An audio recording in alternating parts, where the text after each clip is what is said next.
Gayahin natin yung forma ni Daniel Padilla. People, let's get on now. Plain white t-shirt. Siyempre, mabibili nyo to sa TikTok shop ko. Bilhin nyo na. Siyempre, naka-black pants siya doon. Mas maluwag, mas better yung gamitin nyo, okay? Naka-belt siya doon, pero di na ako magbe-belt. Okay na yun, di rin naman kita. Naka-Converse siya doon, na classic. Pero ito, meron ako Converse Play. Honestly, meron naman ako talagang Converse na plain. Which is ito nga, kaso mas masarap kasing gamitin yung Play eh. Gamitin na lang natin salamin siguro ito. MX Studio na salamin. Pero sa lahat ng ginaya kong forma ni Daniel, ito yung forma na kong ginagawa. White t-shirt tsaka black pants. Ito, fedora hat. Ganito siya. Alright, pag samasamahin na natin itong forma na to, ito, yung final look.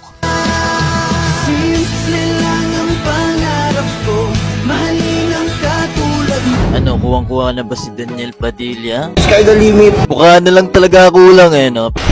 Ito yung pinaka-solid na mga forma ni Daniel kapag simple lang, white t-shirt, black shirt, mga plain shirt na yan, tapos sabahan mo ng black pants or bleach pants. Sobrang linis at gwapo lang tignan kapag ganun yung forma mo.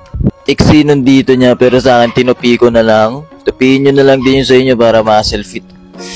Dora hat pare, sobrang ganda nitong pang forma, pero pinaka the best to pag naka black shirt ka lang, suabing suabe to pare. Itong forma na to, pwede nyo to dalhin kahit saan tol. Mall, pupunta ka sa tropa mo, tatambay ka, gayahin mo, ganito pa rin forms ko pag tatambay lang. Di syempre, di ba? Pumaporma ka, hindi naman yun para magpapansin ka eh.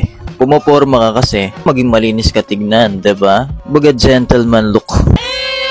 Kung gusto nyo bilhin tong mga to, bilhin nyo na lang sa TikTok shop ko. Naku po. That's it. Ito na yung pinaka-fit natin. I hope na nag-enjoy kayo. God bless you guys. And see you on my next outfit check.